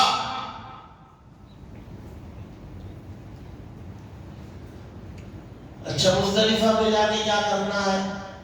بھئی آپ کو اگر بشاشت ہے تو تہجد پڑھو، قرآن پڑھو، ذکر کرو، دعا کرو، تھک گئی ہے طبیعت تھوڑی دیر آرام کر لو، صبح صادق سے پہلے اٹھو، کچھ تہجد پڑھ لو اور کچھ ذکر دعا کر لو، یہاں تک کہ صبح صادق ہو جائے تو پھر فجر پڑھو، فجر پڑھ کر کے تھوڑی دیر کھڑے ہو کر کے وہاں بھی جو ہے دعائیں کر لو، پھر اس کے بعد واپس مینا آ جاؤ۔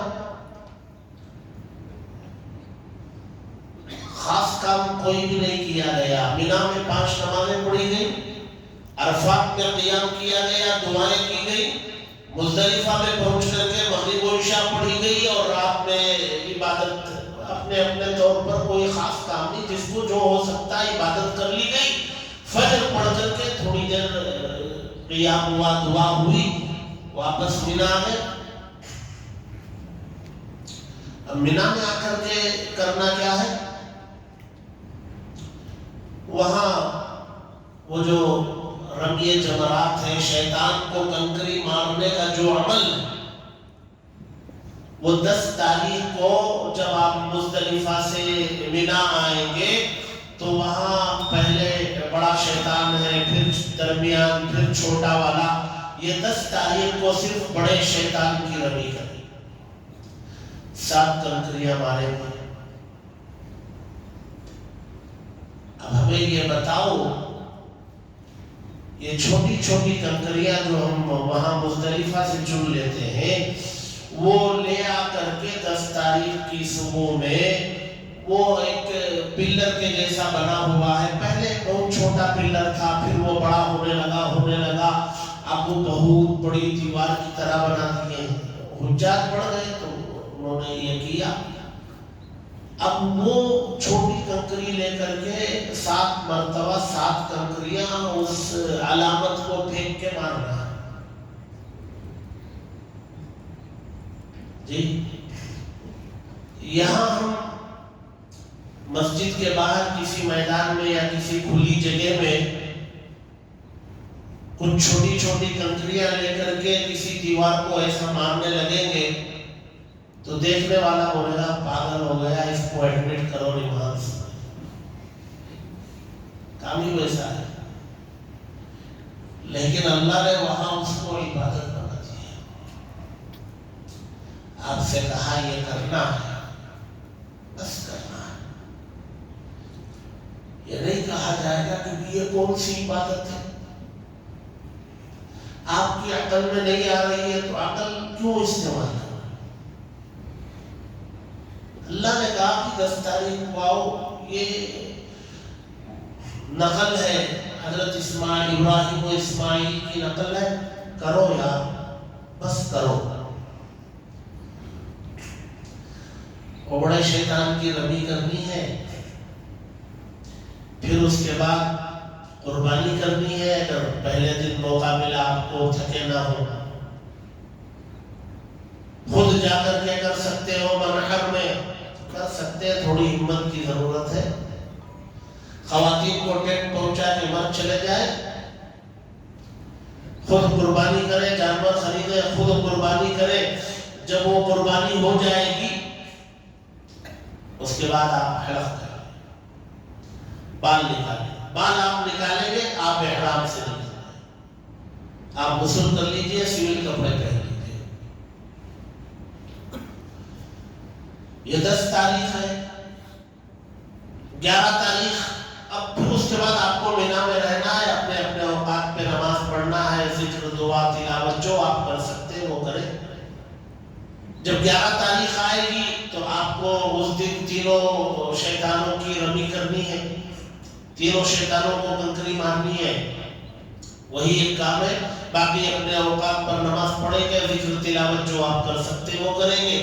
12 تاریخ کو پھر وہی عمل ہے، تینوں شیطانوں کی رمی کرنا ہے اور اپنے اپنے اوقات میں نماز اور عبادت کرنی ہے. 12 تاریخ کو تینوں شیطانوں کی رمی کے بعد اگر آپ واپس مکہ آ جانا چاہیں تو آپ کو اختیار ہے، آپ آ جائیں.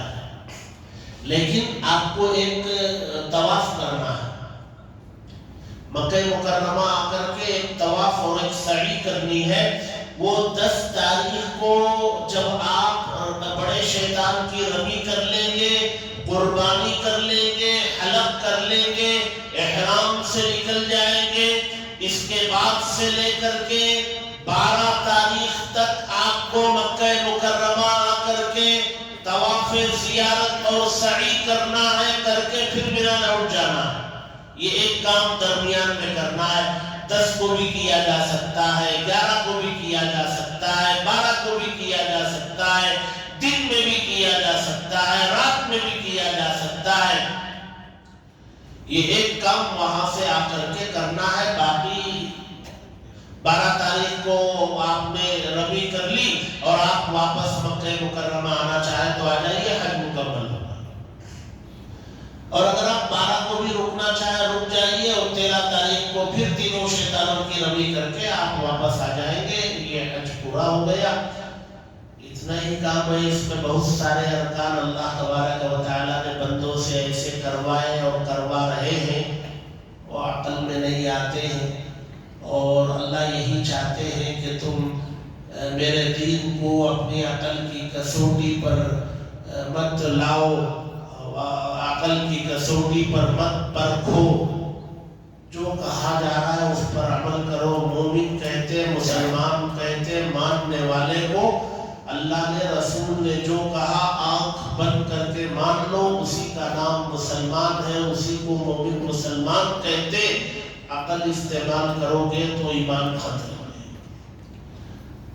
اب اللہ تبارک و تعالیٰ چاہتے ہیں کہ اس عبادت کی ادائیگی کے بعد بندہ اور بندی اللہ کے ہو کے رہ جائے. اس عبادت کے بعد چونکہ پورا مذہب اللہ نے سمجھا دیا اور پریکٹیکلی عمل کروا دیا، اب اس سے واپسی کے بعد بندے اور بندی کو اللہ کے ہو کے رہ جانا چاہیے. اللہ نے کیا کہا بس مجھے وہ کرنا ہے. اگر زندگی ایسی ہوتی ہے تو وہ سفر کے، حج کے قبول ہونے کی علامت ہے. اور اگر اس سفر سے واپسی کے بعد پچھلی زندگی ہی کی طرح زندگی وہی معمول ہے، تو پھر اس سفر کی قبولیت میں شک و شبہ. اس لیے لوگ جو ہے بہت اہتمام سے اس عبادت کو سیکھ کر علماء کی صحبت میں، وہاں پہنچنے کے بعد علماء ملتے، جہاں آپ کا قیام ہوگا اس بلڈنگ میں علماء ہوں گے یا پاس کی بلڈنگ میں ہوں گے. کوشش کریں علماء کی صحبت اور معیت آپ کو مل جائے اور آپ ارکان ادا کریں اور ہر جگہ دعا کریں کہ واپسی کے بعد آپ اللہ کے ہو کر زندگی گزاریں. اللہ تبارک و تعالیٰ جتنے حجاج اس محلے سے ہمارے اپنے ملک سے جا رہے ہیں، پوری دنیا سے جتنے حجاج جا رہے ہیں، اللہ سب کے نکلنا آسان فرمائے اور سب کے سفر کو قبول فرمائے، ارکان کی ادائیگی میں سہولتیں پیدا فرمائے، بسہولت خیریت و عافیت کے ساتھ واپسی مقدر فرمائے۔ اس سفر کو، حج کو ذریعہ بنا کر اللہ پوری دنیا میں بالخصوص غزہ میں، فلسطین میں، شام میں اور ہمارے اپنے ملک میں امن چین کو عام فرمائے۔ اللہ تبارک و تعالی ہدایت کی ہواؤں کے چلنے کا فیصلہ فرمائے، کہنے سننے سے زیادہ عمل کی توفیق نصیب کرے، آمین۔ وآخر دعوانا الحمدللہ۔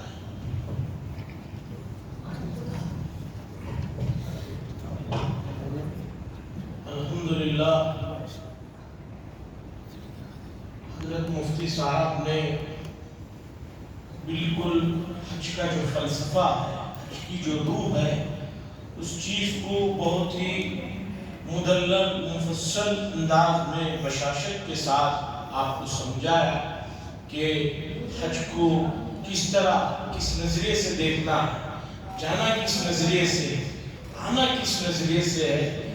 یہ بہت ہی اچھے انداز سے، بہت ہی حکیمانہ انداز میں اس وقت میں مفتی صاحب نے جو سمجھایا، اللہ کرے ہم سب کو سمجھ میں آ جائے۔ میں سمندر کوزے میں جو ہے جمع فرما دیا، اور ہمارے درمیان اس وقت ہمارے محلے کے ہم سب کے قدیم کرم فرما ڈاکٹر مولانا محمد شمیم سالک صاحب بھی تشریف فرما ہے، جو مدرسہ منہاج العلوم کے جنرل سیکریٹری ہیں۔ میں ان کو بھی عالم و سعادت کرتا ہوں۔ اب میں ہمارے مسجد کے ٹرسٹی جناب ارشاد احمد صاحب، جو پیشے سے ایڈیٹر ہیں، یہ ہر سال حجاج کے لیے جو چیزیں بہت ضروری ہیں، ان کے سفر میں آسانی جس سے پیش آ سکتی ہے، جو کچھ ہو سکتا ہے، اسے انہوں نے خاص طور پر اسباق میں نوٹ کیا ہے، وہ آپ کے سامنے رکھیں گے۔ حجاج اکرام ان چیزوں کو، ان پوائنٹس کو توجہ سے سنیں۔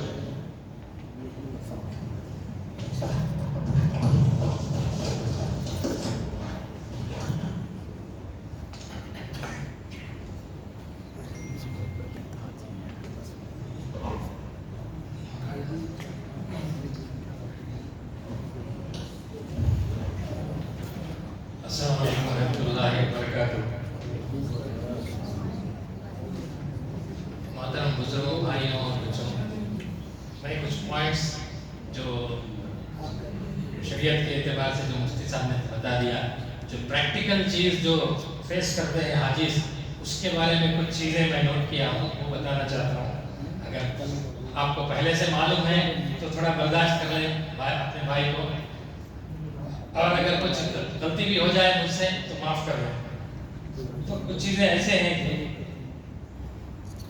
تلبیہ، لبیک اللہم لبیک، لبیک لا شریک لک لبیک، ان الحمد والنعمت لک والملک لا شریک لک، لبیک اللہم لبیک، لبیک لا شریک لک لبیک، ان الحمد والنعمت لک والملک لا شریک لک، لبیک اللہم لبیک، لبیک لا شریک لک لبیک، ان الحمد والنعمت لک والملک لا شریک لک۔ بسم اللہ الرحمن الرحیم۔ سب سے پہلی بات، یہاں سے نکلتے ہوئے پلین میں بہت چھوٹا ہوتا ہے ٹوائلٹ، تو ٹوائلٹ کو جانے سے گریز کریں، پہلے ایئرپورٹ میں جا کے آ جائیں۔ پلین میں ٹوائلٹ بہت چھوٹا ہوتا ہے اور گندا بھی ہوتا ہے بہت سارے پلینس میں، تو اس سے گریز کریں، ورنہ ایک تو آپ ایسی مقدس جگہ جا رہے ہیں، اس جگہ جا کے تو اس بار تو پورے فلائٹس پہلے مدینہ میں جا رہے ہیں، تو مقدس شہر میں، حضور کے شہر میں جا رہے ہیں، تو گندگی لے کے نہ جائیں، باوضو اتریں جا کے، تو ٹوائلٹ سے بچیں جانا۔ تو وہ ایک پہلی بات۔ دوسری بات، باقی صفائی کا بہت خیال کریں۔ باقی صفائی کا بہت خیال کریں، کیوں بولے تو ہر پلین میں بھی ہوتا ہے، جو بھی اب یہاں ہمارے گھر میں ہے یا ہمارے محلے میں ہے، ٹیشو پیپر کہاں ملے وہاں پھینک دیے، کوئی بھی چیز کہیں بھی چاکلیٹ نکالے یا کوئی بھی چیز کھانے کی نکالے اس کا رات پر کہیں بھی پھینک دیے، یہ ہرگز نہ کریں۔ جہاں جو ڈالنا ہے ڈسٹ بن پہ ڈالیں، باقی صفائی کا یہاں سے نکل کر واپس آنے تک باقی صفائی کا خیال کریں، بہت ضروری ہے۔ اور ہر وقت ہر جگہ صبر اور شکر کا آپ صبر اور شکر اختیار کریں، کیوں بولے تو آپ اپنی جگہ نہیں ہیں، اپنی دوسری جگہ جا رہے ہیں، آپ کے مطابق نہیں ہو سکتا، ہر چیز آپ کو نئی نئی چیز ملتی ہے وہاں پہ، تو ہر چیز آپ کو ایڈجسٹ کرنا پڑتا ہے۔ ایڈجسٹ کرنے میں تھوڑے ہو سکتا ہے انسان کا مزاج ہے کہ چڑچڑا پن آ جائے، تو ہرگز غصہ نہ کریں۔ میں خود دیکھا ہوں بہت سے لوگ ہمارے کیا کرتے ہیں، بہت غصہ آ کے گالی بھی بک دیتے ہیں، وہ اتنا بھی نہیں سوچتے کہ کس جگہ ہے، وہ کس جگہ کس مقدس شہر میں ہے، حضور کے شہر میں، اللہ کے گھر کے، اللہ کی دنیا میں اللہ کا پہلا گھر ہے، جو اللہ کے گھر مقدس جگہ ہے، لیکن وہ خیال نہیں کرتے، گالی بک دیتے ہیں۔ یہ بالکل گالی دینے سے، یہ غصہ کرنے سے گریز کریں، صبر کریں، اللہ کا شکر کریں، یہ بہت ضروری ہے۔ آپ حج کمیٹی سے جا رہے ہیں تو کھانے کا نظام تو نہیں ہے، آپ کو خود پکا کے کھانا ہے، یہاں سے لے کے جانا پورا سامان، چاول، دال، دانے، مسالے، سب کچھ لے کے جانا ہے۔ تو میرا یہ مشورہ ہے کہ آپ وہاں کھانا پکانا، کھانا اسی میں گزر جائے گا آپ کا وقت، حرم شریف جانے کا وقت ہی نہیں ملے گا۔ تو میرا مشورہ یہ ہے کہ آپ وہاں پہ بنگلہ ہوٹلیں ہیں، پاکستانی ہوٹلیں ہیں، بہت اچھے ہوٹلیں ہیں، بہت اچھا کھانا ملتا ہے، لذیذ کھانا ملتا ہے، آپ ہوٹل میں کھا لیں۔ اور اتنے لاکھ روپے خرچ کر کے جا رہے ہیں اور ایک 10-20 ہزار ایکسٹرا خرچہ ہو جائیں گے، اس سے پرہیز نہ کریں، ہوٹل میں کھا لیں، گھر پکا لیں۔ اور کیا ہوگا، کھانا پکائیں گے، برتن دھوئیں گے، پھر پکائیں گے، پھر دھوئیں گے، کپڑے دھوئیں گے، اسی میں سارا دن آپ کا گزر جائے گا، تو حرم شریف جانے کا موقع ہی نہیں ملے گا ہمارے لوگوں کو۔ میں خود وہ فیس کر کے ہوں، پہلے میں جب گیا تھا پہلے 3 دن تو میں ایسے ہی کیا، کھانا پکانا، کھانا، اسی میں جانے کا موقع ہی نہیں ملتا۔ تو میں کیا کیا، پورا سامان پڑوس کے لوگوں کو بانٹ دیا، ہوٹل میں کھانا شروع کر دیا۔ تو 10-20 ہزار ایکسٹرا ہوتے ہیں اور کچھ نہیں ہوتا، اس سے زیادہ لاکھوں روپے خرچ کر جا رہے ہیں، اور 10-20 روپے میں آپ کنجوسی نہ کریں، مہربانی سے وہ یہ فائدہ اٹھائیں۔ اور یہ سوشل میڈیا جو واٹس ایپ ہے، یہ جو فیس بک ہے، انسٹاگرام ہے، موبائل فون میں میں نے دیکھا ہے بہت سے لوگ اس پر بہت وقت برباد کرتے ہیں۔ حج کو جا کر سوشل میڈیا پر وقت برباد کریں، یہ تو ماننے والی بات نہیں ہے، اس سے گریز کریں۔ اگر دیکھنا بھی ہے 10-20 منٹ دیکھ لیں دن میں، رشتہ داروں سے بھی بات کرنا پڑتا ہے، وہ آپ 10-20 منٹ کر لیں، باقی اب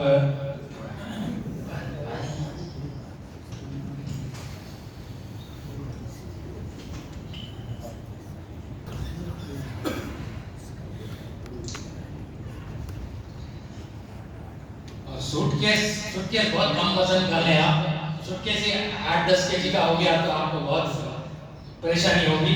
4 سے 5 kg کا سوٹ کیس، ایک جو نارمل سوٹ کیس آتا ہے 4 سے 5 kg کا، وہ اگر لے لیں تو بہت فائدہ ہو جائے گا۔ اور دوسری بات، گھر حج کے سفر کو نکل رہے ہیں تو کچھ 4 فل سورۃ بسم اللہ کے ساتھ پڑھنا ہے، 4 فل، قل یا کافرون، قل اللہ احد، قل اعوذ برب الفلق، قل اعوذ برب الناس، یہ 4 فل بسم اللہ کے ساتھ پڑھیں۔ سورہ نصر بسم اللہ کے ساتھ، اس کے بعد آخر میں بسم اللہ کے ساتھ، ٹوٹل 6 بسم اللہ ہوتے ہیں، 6 بسم اللہ کے ساتھ یہ پڑھ لیں تو آپ کا سفر آنے واپس آنے تک آسان ہو جائے گا۔ یہ اللہ کا وعدہ ہے، یہ میں نے کوئی اللہ والوں سے سنا تھا۔ واپسی میں اگر لگیج زیادہ ہو جائے تو میں ایک اللہ والوں سے سنا تھا، اگر زیادہ ہو جائے، کچھ پریشانی آ جائے، نکال کے پھینکنے لگے کسٹم والے، تو اذا بتشتم جباری، یہ جو آیت ہے، یہ پڑھنے اللہ ایسے آسان کر دے گا. اور دوسری بات، یہاں سے جانے کے بعد مکے میں خاص کر ایک روم میں 4 لوگ دیتے ہیں. مطلب اگر 2 کپلز ہیں تو ایک روم میں 2 کپلز کو رہنا پڑتا ہے. وہ الگ الگ انجان کپلز ہیں تو پہلے سب سے پہلے جا کے 4-5 بیڈ شیٹ لے جائیں، پنس لے جائیں، پہلے پردہ کریں، سب سے پہلے پردہ کریں. ہمارے لوگ کیا کرتے ہیں، یہ ہمارے ملک والے تھے، ہمارے محلے والے تھے، نہیں بھابھی ہمارے ساتھ میں رہ جائیں گے. ہرگز نہیں، ہرگز نہیں، ہرگز نہیں. آپ الگ، آپ پردہ کرنا ضروری ہے.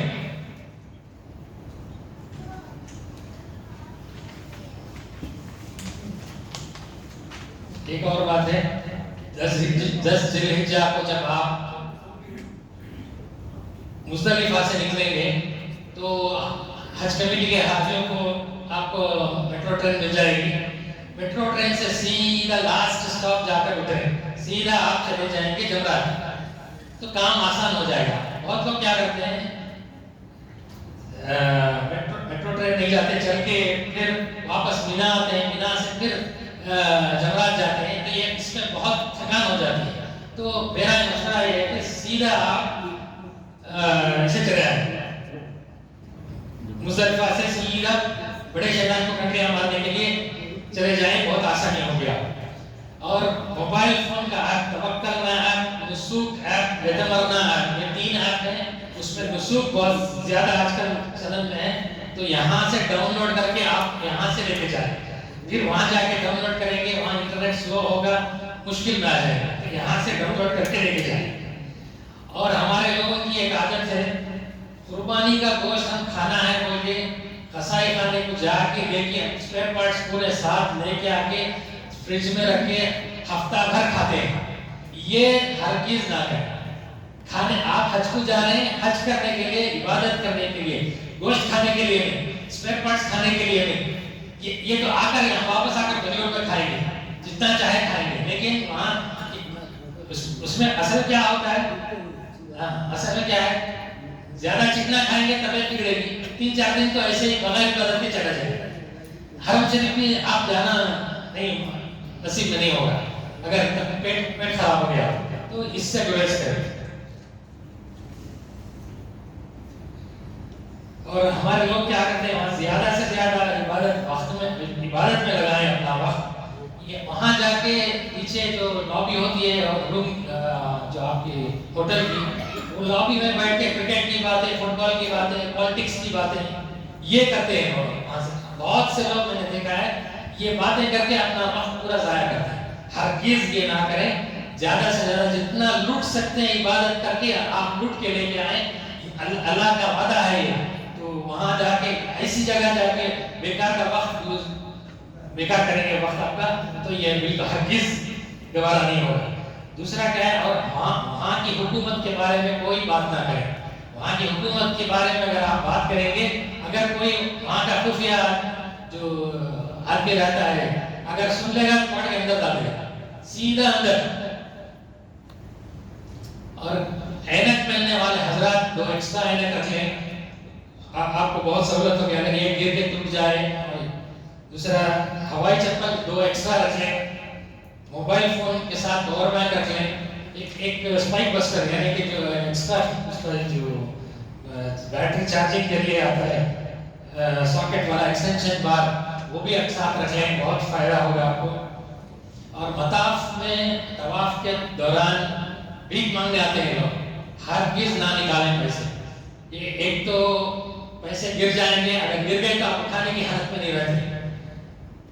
دوسرا کیا ہے، بہت اچھی بات ہے دینا، ایسے خیرات کرنا بہت اچھی بات ہے، لیکن ویسے گرنے کا اندیشہ ہے، اس کے بعد چوری کا اندیشہ ہے، وہ بھی ہو سکتی، چوری بھی ہو سکتی ہے.